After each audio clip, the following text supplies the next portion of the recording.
Welcome to another episode of the Spurs Takeover. I'm your host, Joe Garcia, and we are not happy tonight. We are talking about the San Antonio Spurs dropping one to the Cleveland Cavaliers, which came into this game winning only 5 games on the whole season, now marked at 6 games, as they get a win against the San Antonio Spurs in overtime. This is going to be the third overtime game for the San Antonio Spurs. And the Cleveland Cavaliers beat us 117 to 109. That means now the Spurs drop to 9-15 on the season, and they are looking very much like a lottery team after losing one to the Cleveland Cavaliers. And we're going to start off by saying, why the hell does LaMarcus Aldridge not get up for a 5-win team, and he decides to finally start playing some basketball in the fourth quarter? And again, another question is, what the hell was Marco Beninelli doing out there on the court in overtime when the team needs to get stops in OT? He's worthless out there on the court as far as his defensive presence goes. So we have nothing but questions. And you know what? I got to say, I'm done with LaMarcus Aldridge. They need to get this dude off the team ASAP. He plays heartless.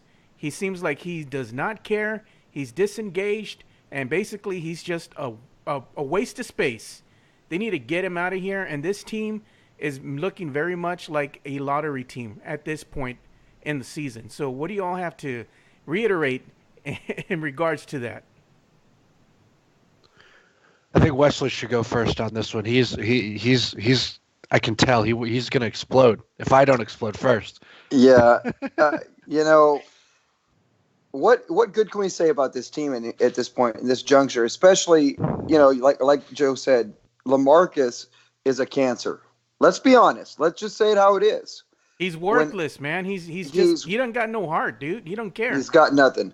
And what worries me now is that what he's showing or not showing is, while we want him gone, who's going to take him? Now, let's take the contract out of the way for the second, which is hard enough to move. And I know we're going to talk about the date moving up on his contract too, but just at this point, who wants a player like that? Who wants a player like that? Look at this guy's killing me right here on Twitter, man. Manny Fresco 24. He puts, "What do you expect, Joe? LMA is a wronghorn." Oh, I like that, man. Shaded. Hey, well, not everybody can be as perfect as my Red Raiders taking down #1 Louisville, by the way. Yes, sir. Nonetheless, look, guys, it really comes down to this simple fact. When the Spurs are playing their young guns, when they're playing Pirtle, when they're playing Lonnie, when they're playing Derek White. Even Trey Lyles. Don't forget Trey Lyles, man. Yeah, Trey Lyles. Once you get those guys in, it's instant energy. The comeback's on. They come into the fourth quarter again down. And the effort is there, Wesley. The effort. Yes. And it's just, I think we were talking about it off air. Look, I can handle losing. I can handle being a lottery team. Ben said the same thing a minute ago off air. It's when you're a lottery team and you don't put out any effort. Then what are you building to? That's the question. And that's where we see things, and we've seen it over and over and over. These listless losses, these moments where they lose, and they lose badly, and they look bad. I'm sorry. There's no more excuses at the end of a game to miss 2 free throws. If your name is DeMar DeRozan, and you're supposed to be a guy who's an all-star type of player, you score 21 points. So what? So what if you score 21 points if you can't hit 2 free throws in the clutch when it matters to close a game out at home? Hey, DeRozan, to his defense, he was clutch in the fourth. The only problem was he wasn't clutch from the stripe.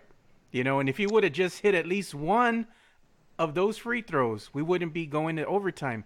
But Joe, he had a steal in his hands. He had the ball in his hands in the last 15 seconds of the game, and it was like, he just doesn't secure it. And then because he's out of position, he leaves other guys to go run after his man who's out on the wing, who ends up hitting the 3. Yes. But if you're going to gamble, you have to win the gamble. DeRozan has always been this type of player, though, especially in big moments. He's done the same thing when he was with the Toronto Raptors. In big key moments when he can either put them over the hump and get that big win, he just can't score. He just comes up limp. Maybe he could Yeah. use some blue chew, Wesley. Yeah, no doubt. And I was kind of tweeting back and forth with Michael De Leon before we came on a minute ago, and he was saying the same thing that we all know. There is no person at the end of the game to be a closer for this team, Yeah, and we don't got it's a closer. frustrating. It's frustrating, but it's time to find out if that closer could be DJ, who's not on minutes restriction, or Lonnie, Yeah. or like you said, put Lyles out there, put him on the floor, give him some minutes. Time to see if those guys plus a Rudy Gay can close out a game and take LaMarcus out and get Bellinelli the hell off the floor for the Hey, I love like of this God. comment too. We got a comment from Lally C34.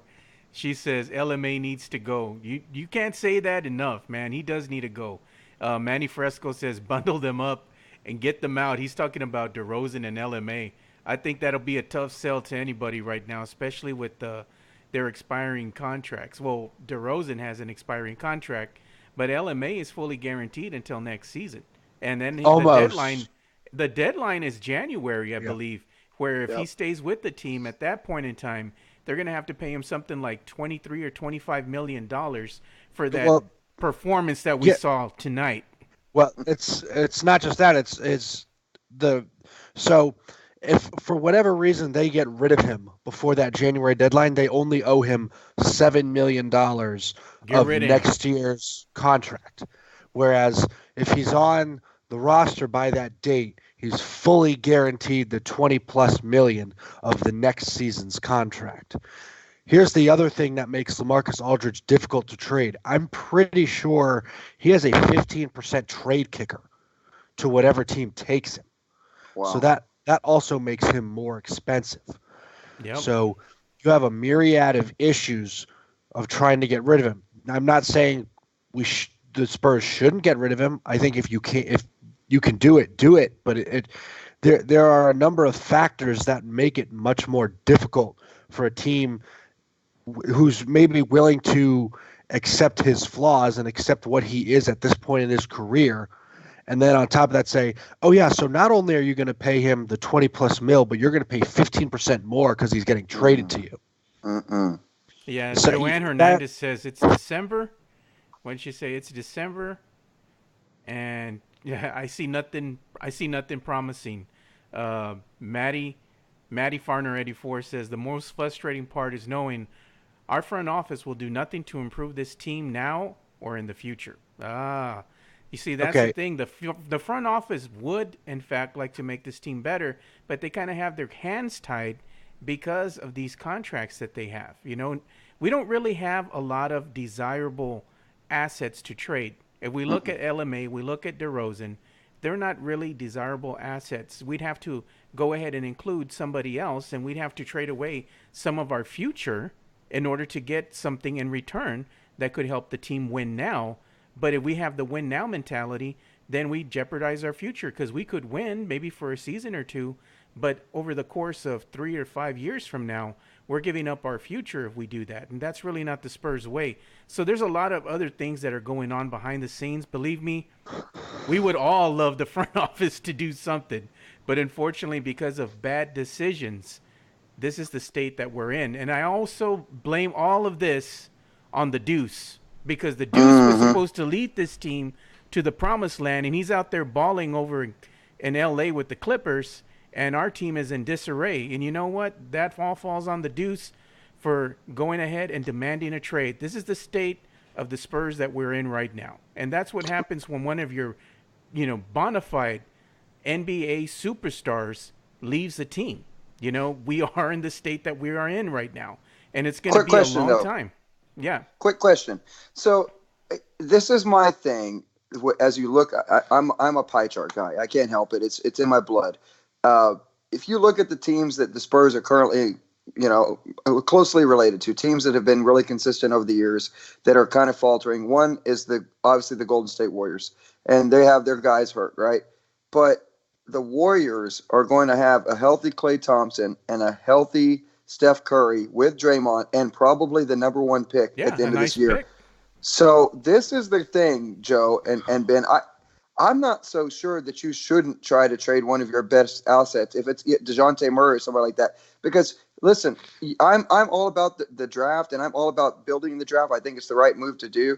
But the Spurs don't have enough. And even if they were to make the lottery at this point, in this juncture, if they go out, they're going to probably get a top 10 pick, but it's not going to be enough.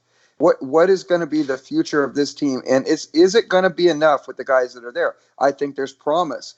But look at what's around the NBA right now and the depth that's happening at different teams, and especially at teams that have been building through the draft for a while.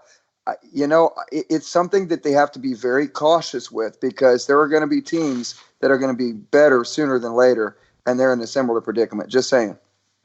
Yeah, I mean, that's the thing is, I mean, what are we going to really do at this point, in the season, given the state of the team, looking at our options, unless somebody's really wanting to make some amazing trade with the Spurs, I don't think it's going to work with just one other team. It's going to have to be two teams involved, because somebody's going to have to take on somebody else's contract, and more than likely going to have to waive them as soon as they pick them up. That's usually how that works, to try to make some cap space, somewhere.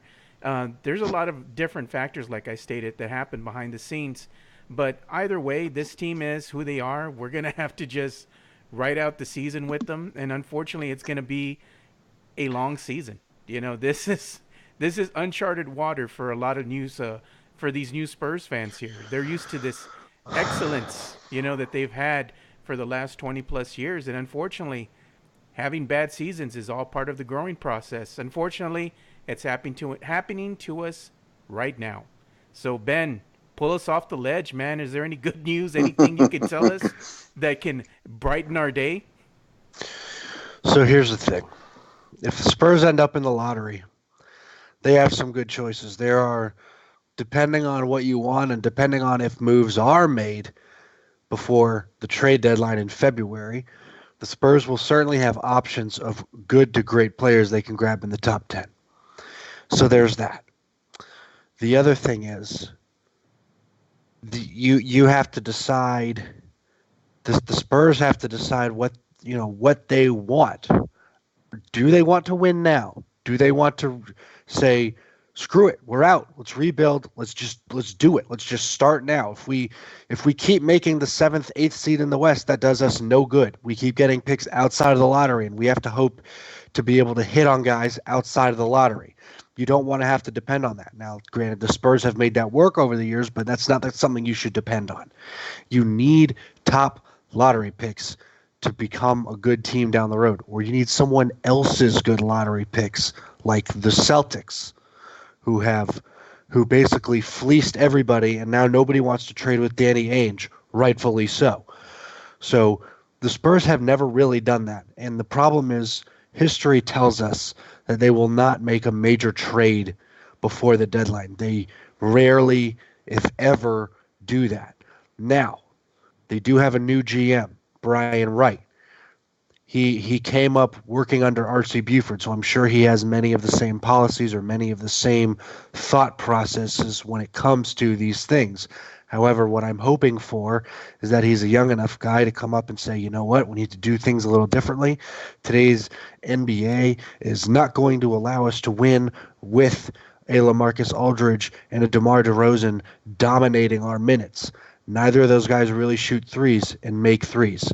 LaMarcus Aldridge is a guy who clearly doesn't want to be here, or at the very least, can't find rhythm, can't find his effort, whatever it is. He's had issues this year, and sure, he put up a double tonight, but he didn't get there until the fourth quarter when he actually gave a crap and tried. He was very.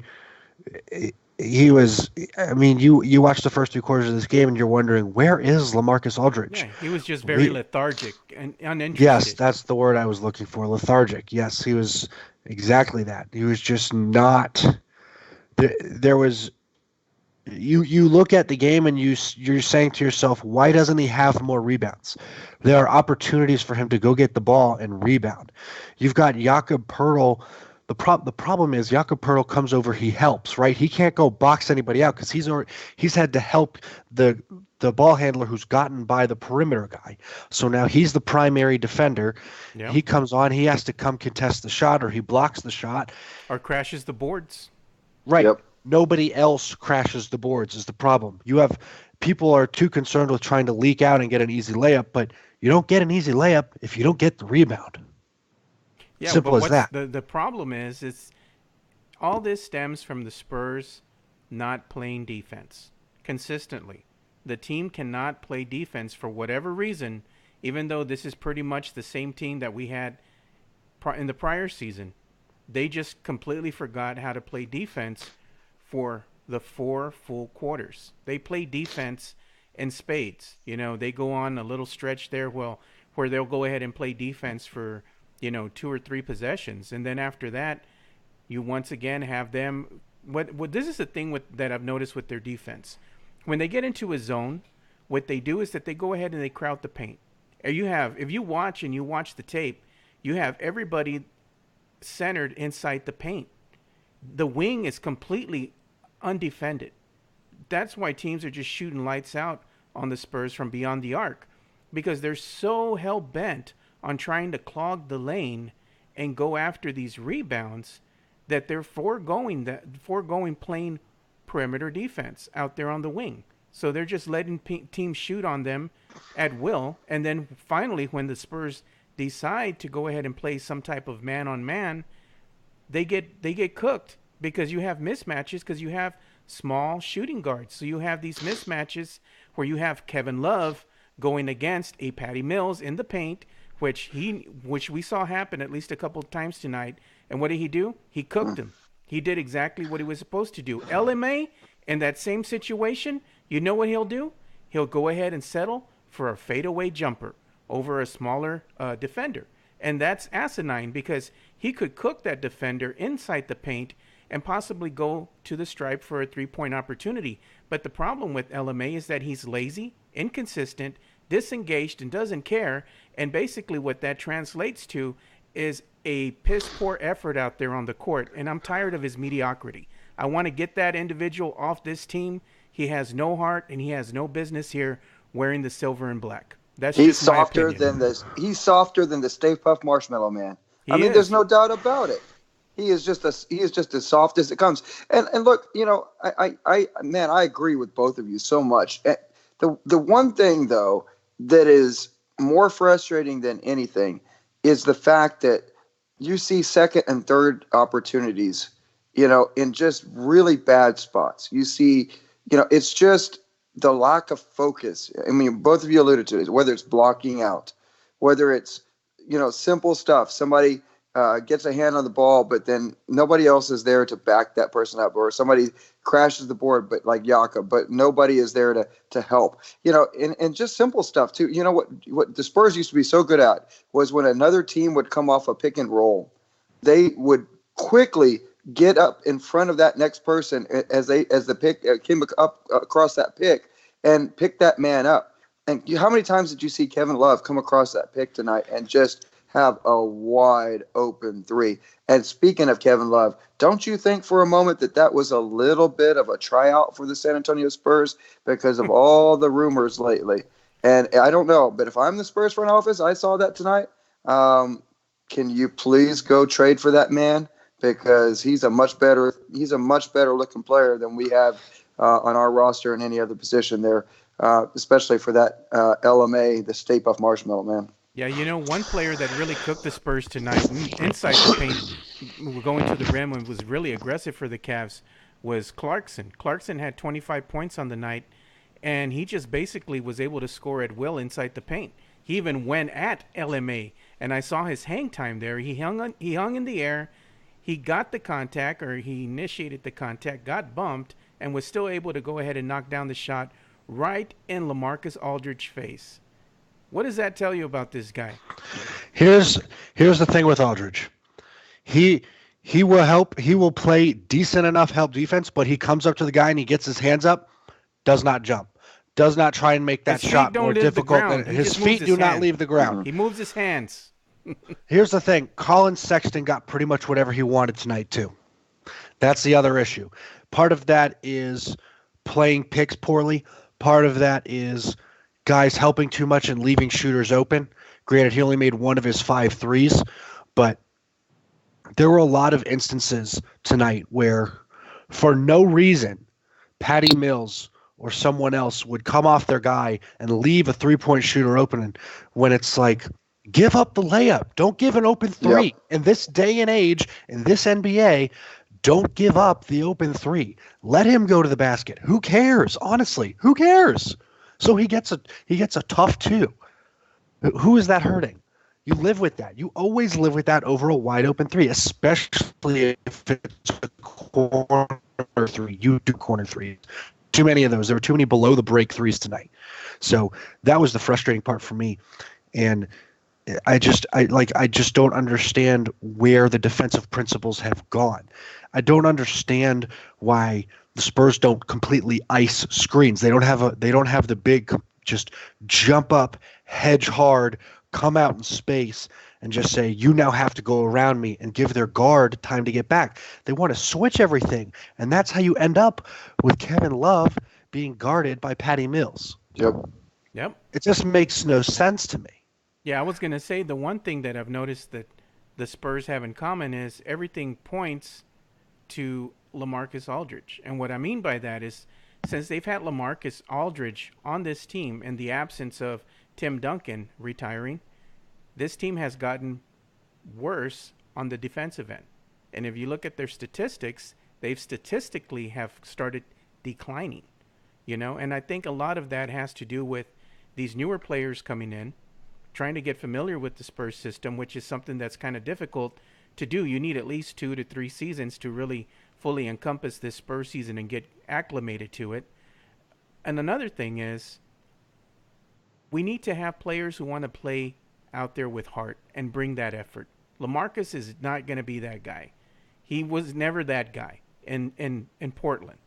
He's never going to be that guy with us. So I think the Spurs just need to cut their losses. But when you look at this team and you look at the younger players that they have out there on the court, when you have a DeJounte, you have Alani, you have Derek White, you have Trey Lyles, you have Jakob Portal out there, even Rudy Gay. These guys, when they're out there on the court, in the absence of LaMarcus Aldridge, this team seems to get better when he's not out there on the court. Their defense gets better. Their rebounding gets better. The effort gets better. They're faster. They're more exciting to watch. When you have LaMarcus out there on the court, the game slows down. Everybody gets lethargic. You have to worry about LaMarcus getting his touches.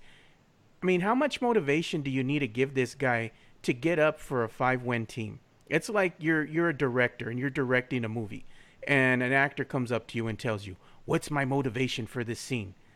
Your motivation is you're getting paid a ton of money. You need to go out there and perform. And I think we have yet to see LaMarcus Aldridge live up to that potential. This guy needs to be swept out of here. Your motivation is that you're getting paid $20+ million a year to lead this team, be a leader on this team, and not be terrible. It's not that hard to get. Yeah. So here's what I want to say about this game. LaMarcus Aldridge should not have played 39 minutes. Period. He should have played 30 to 33. Jakob Poeltl should have gotten those minutes because when just like what Wesley alluded to earlier, when Jakob Poeltl and the young guys are on that court, they are moving, they're darting around, they're getting after it on defense. Sure, they're going to make mistakes, but they're making mistakes and giving effort while doing so, which is something you can live with and even appreciate at times. Okay? When LaMarcus Aldridge is on the floor, that does not happen. He is too slow. You can talk about effort level, you can talk about him being lazy, whatever, but he's also just too slow. He's old. He's on the wrong side of 35. Or about to be. I can't remember exactly what his age is, but his skills are declining, and everybody can see it. Okay, so here are my 2 big moments from this game. DeMar DeRozan free throws. Or lack thereof. Obviously. You know what the problem is? He goes 5 of 8. We're only going to remember those last 2 he missed. He only needed to make 1, and that game is over. He only needed to make one. And you know what the problem was? He left them both short. Short. Yeah. You have had 5 days of rest. There is no reason why either of those shots should have been left short. That is inexcusable. There is no reason for that. Not to mention Derek White, overtime, makes a great drive, or might have been near the end of regulation. Makes a great drive. Finds LaMarcus Aldridge wide open for his 16-foot jumper. Misses it. Wide open. That was the most open he was all night. And he missed that shot. And I get players are going to miss shots throughout the night. But that's one of those you have to have as someone who has made a career of shooting those and hitting those shots and then doing so and throughout your career. You get a wide open look. No one within 10 feet can't miss it. Cannot miss it. Yeah, I'm going to go ahead and pitch to Wesley here. Wesley, we have a viewer here by the name of the Global Spur on Periscope here, which is on Twitter. It says, like LA that. and DD, DeMar DeRozan need to go. The team plays with more energy and fluidity when one or both are on the bench, Wesley. I know you still have a lot to say about this game, so let us have it, sir. God. You know, Ben's probably going to slap my hand for saying this, and maybe, you know, when Jonas gets on again with us soon, but I'm at the point where I'm just like, you know what, let's sit LaMarcus down at the end of the bench. Let's limit DeRozan. Let's let him play. Sure. I mean, he's got some good moments, but God dang it, let's get freaking Keldon Johnson the hell up here. Let's get Samanich up here and let him learn. What's the point? You know, at this point, if they're going to go 6, 7, 8, 9, 10 games over 500 or under 500, what is the point? Where does that get you if you're going to hover the rest of the season around, you know, the upper end of the lottery? That doesn't get you where you want to be. So they're at that point. It's the threshold. My friends and I were talking the other day. My colleagues We're on the at work. threshold of hell, Wesley. We are damn right. We are crossing over. So my question is, where is this team at the end of December? Coming into tonight after 2 wins, I was sure that by the end of December they were going to be 2 games under 500. That they would be close to being back to 500. Right now, after tonight, another lackluster effort. And Ben's, I mean, God, that was just absolutely right on the money. They had 5 days off.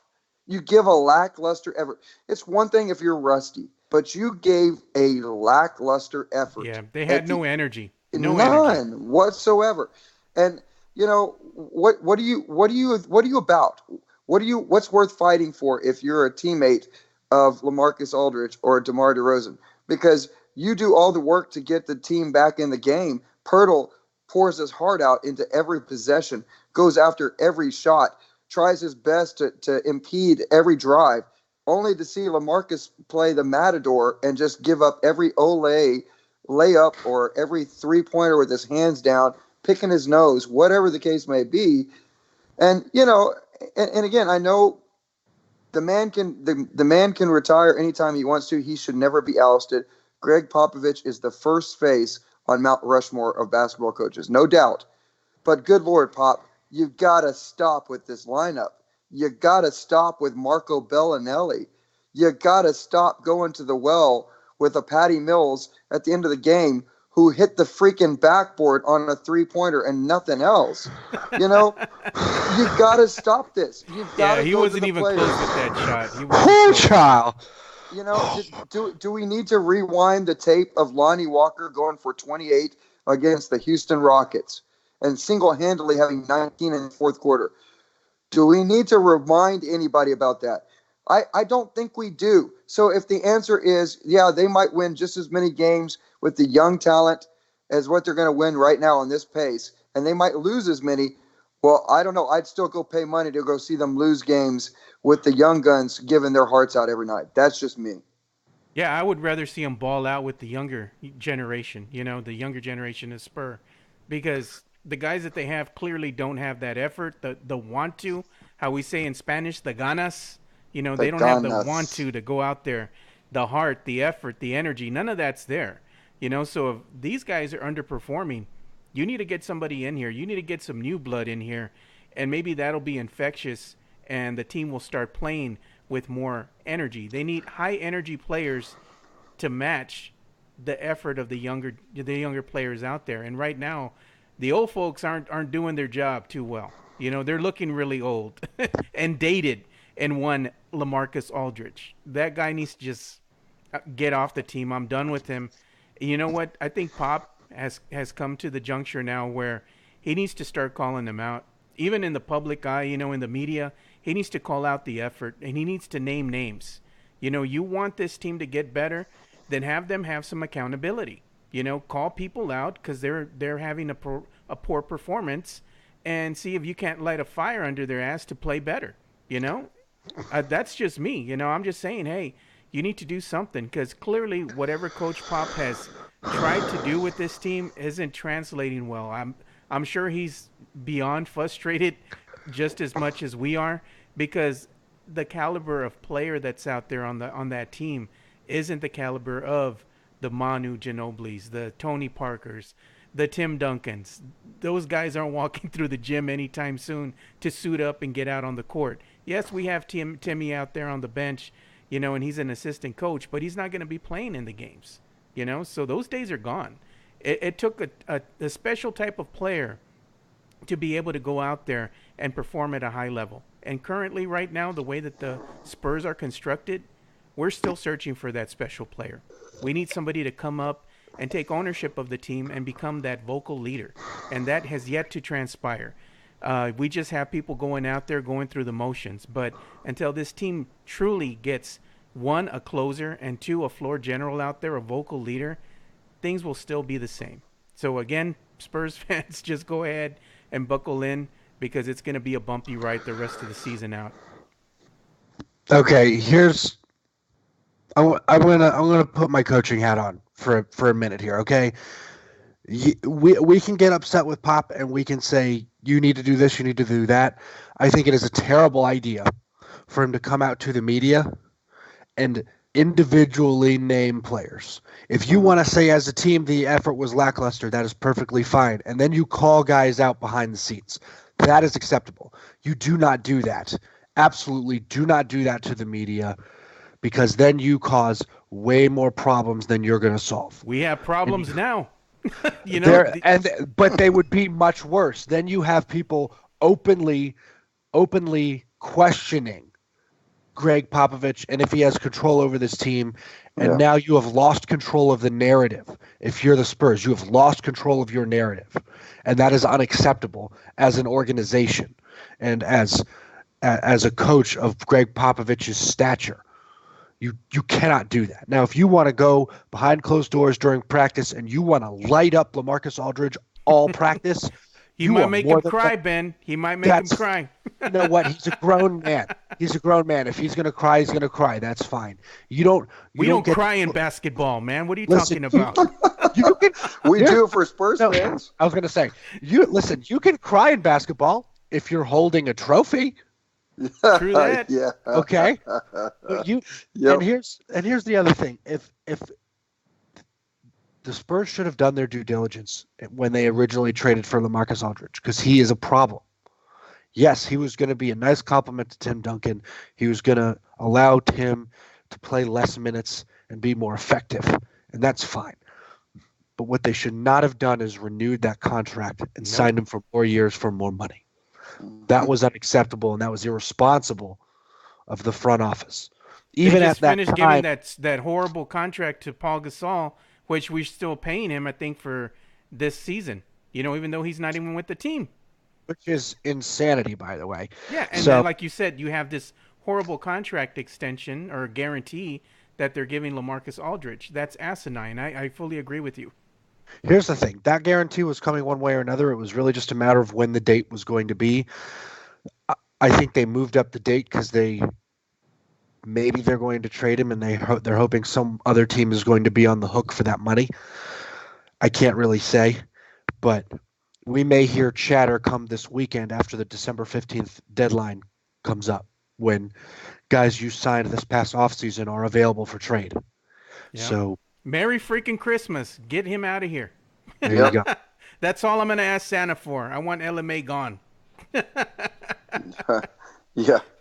Maybe that'll be a stocking stuffer. Get him out of here, man. I'm tired of Ho, seeing him. ho, ho. Stuff him up the chimney. Yeah, Let's go. exactly, man. I don't care if he scores 50 points every single game from here on out. I'm just done with the dude. I'm done. You can go ahead and throw as many Rotten Tomatoes as you want at him, Ben. I will go ahead and fully allow that. Yep. We'll have to order you a case of that and rotten eggs to go along with it. I'll go to the farmer's market and I'll request a Venmo from you, good sir. There you go. And then we'll go to the Spurs game and start throwing some Rotten Tomatoes. Get thrown out. There you go. We'd love to see how we sneak those in. Right? Hey, they're not metal, so you can sneak a Rotten Tomato in, but once you throw it on the court, you're gonna get a nice ride to the San Antonio Police Department. I was gonna say you're gonna get a nice ride out of that arena for the very last time in your life. Banned forever. True enough, man. That's you're not lying. But this Spurs team is in disarray. There's no doubt about it. We're all hurting in some way because this team is just so frustrating. They have moments where they look amazing, especially some of the younger guys, but for the most part, they've been pretty lackluster, and inconsistent. And it's frustrating all the way around, both for the new generation of fan and for the older generation of fan like myself, who's been a Spurs fan for many years. I just don't see this team really making any strides to really make a push for the playoffs. I think they're going to be laden in mediocrity, and I think this is something that Spurs Nation is going to have to fully embrace. This team is who they are. The only thing that we can get excited for is the progress of the younger players. Keep an eye on them and, go ahead and be happy that we do have, a Lonnie Walker, a Derek White, a DeJounte Murray on this team, and we'll just have to go ahead and gauge their progress, and that'll be the thing that we get excited for, when these young guys go out there on the court and they're just balling out, because there's really not much else to say other than it's going to be a long season, and that rodeo road trip is going to be horrible, Ben. Oh man, that may be like the first time ever they go 0 on the rodeo road trip. 0 for, yeah. Yes. But, I mean, that's going to be like what 0 for 9? Was it 9 games, 10 games? Yeah, Is it it's different years? 9. But here's the thing. Here are my 3 keys here. We can talk about, yes, let's get Luka Samanic and let's get Keldon Johnson real NBA minutes, or Quindary Weatherspoon, who is a second-round pick. We can talk all day about getting them minutes. First of all, I don't think Quindary Weatherspoon's going to get minutes because this team already has enough guards. And the guards are actually decent enough to play, and they should be playing. There's no reason to sit even a guy. Schubert is available. They got rid of him. They waived him. No. I'm just waiting for Spurs Twitter to say something about that. Bad Joe. You're not signing Amon Schubert. That is a terrible idea. The Nets just waived him. Yeah, if the Nets just waived him, I think that's all you need to know. All right. So, it's fine to talk about a youth movement, but if these guys are legitimately not ready for NBA minutes, you cannot rush that. You have to give their time in Austin, and that's fine. You have to be patient, and that's the reality of developing talent.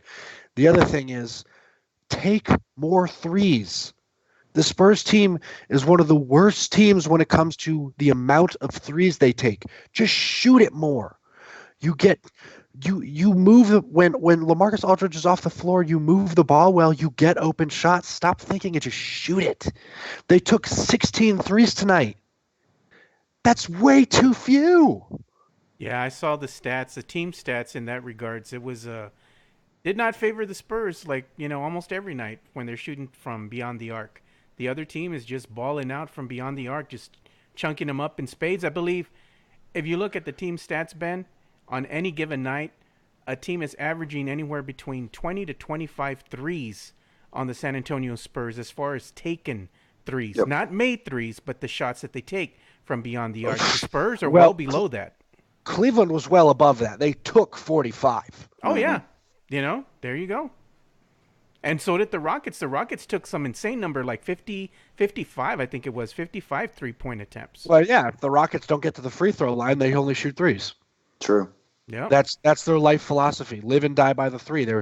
They're basically like a very extreme version of the 09-10 Magic.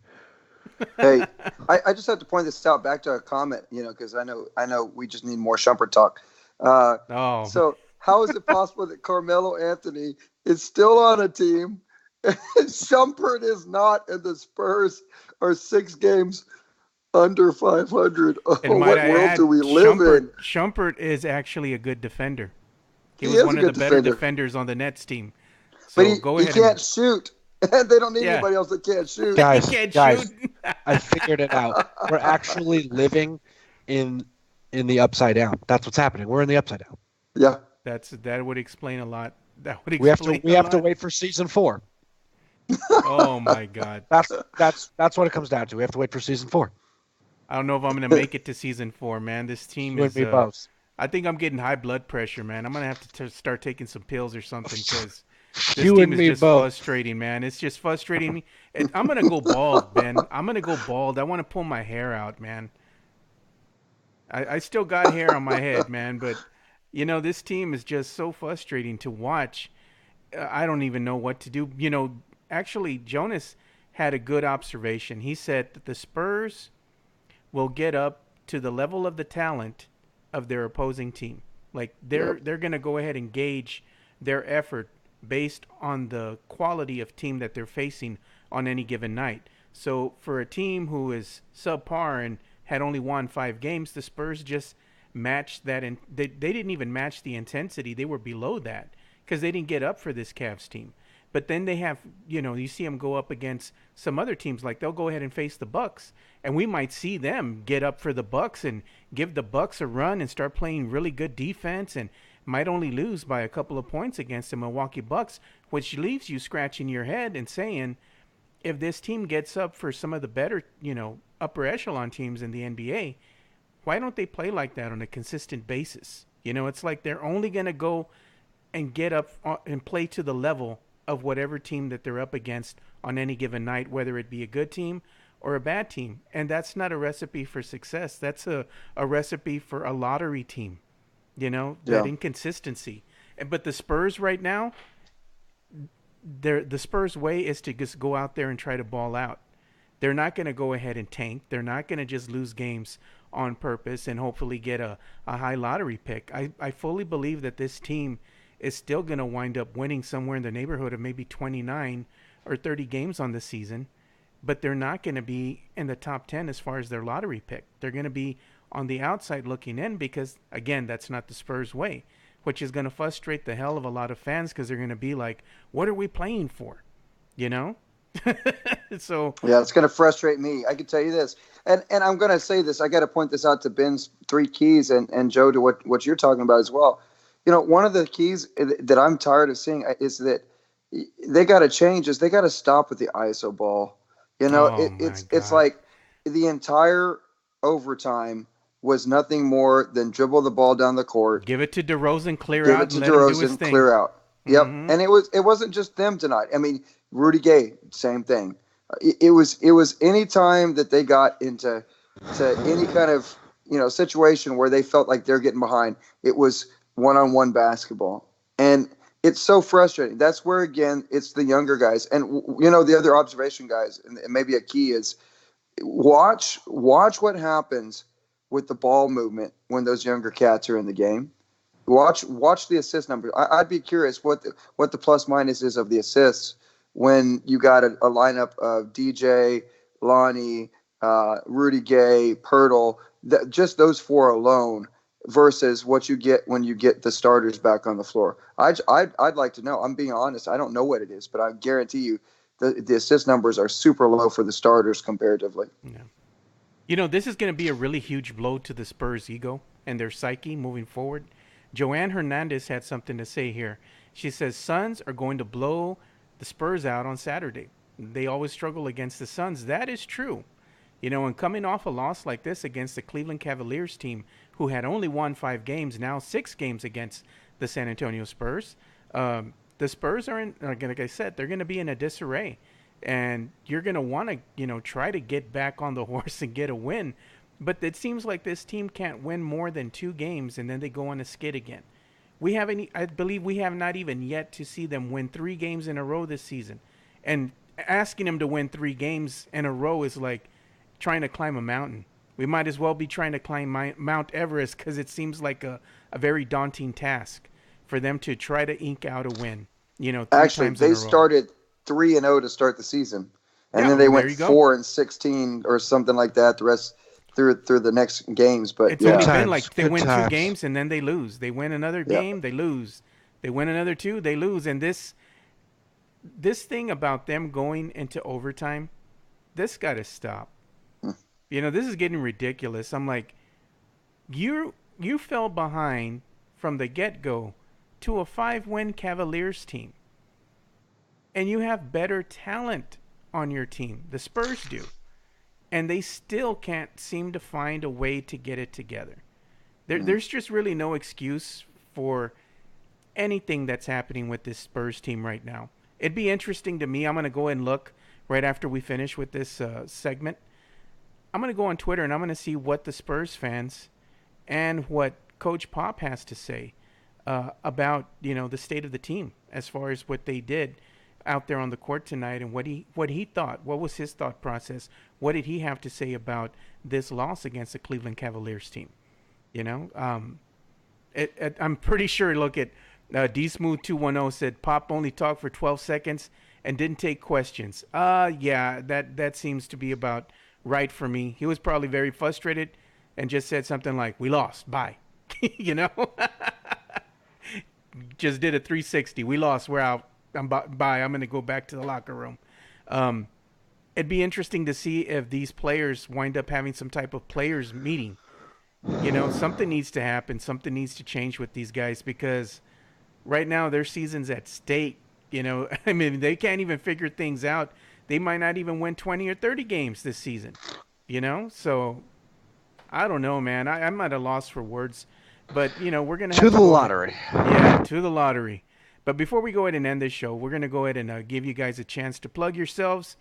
And that way everybody can go and give you a follow on Twitter and engage with you on social media. We'll start with you, Ben. Where can they reach you, sir?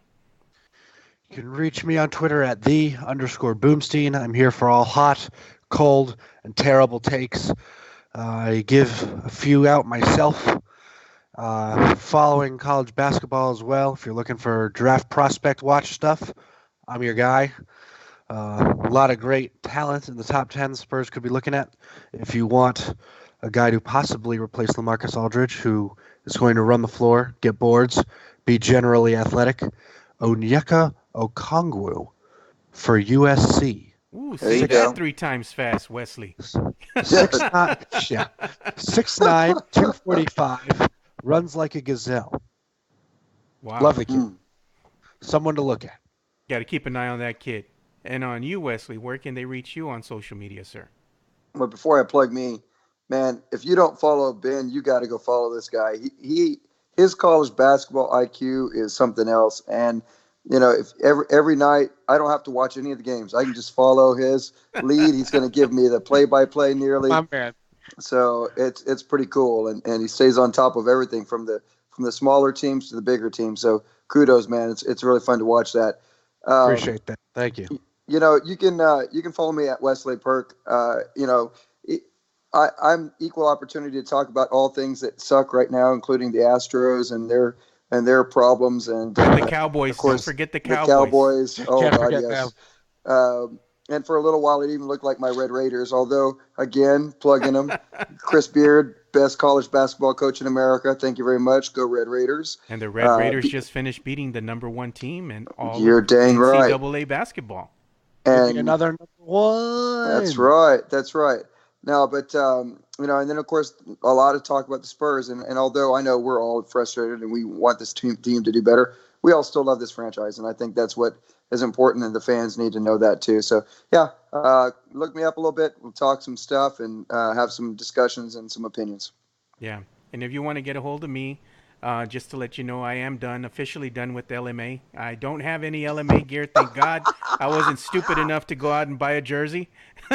Or I wasn't dumb enough to go and buy a Deuce jersey either. I did not waste money on that jersey. LMA is my little son, my 5-year-old son's favorite player. Oh, God. Oh, I'm so sorry. Poor kid, So man. sorry. Poor kid. Time to buy him new jerseys. Yeah, man, for real. Maybe Maybe get him you a, should a just stick walker. with jerseys. Yeah. Or just Just to be put your safe. name on the back of a jersey. Put your last name on the back There you of a go. jersey and give it to Yep. your boy. There you go. No way. Doesn't the NBA have jersey insurance now?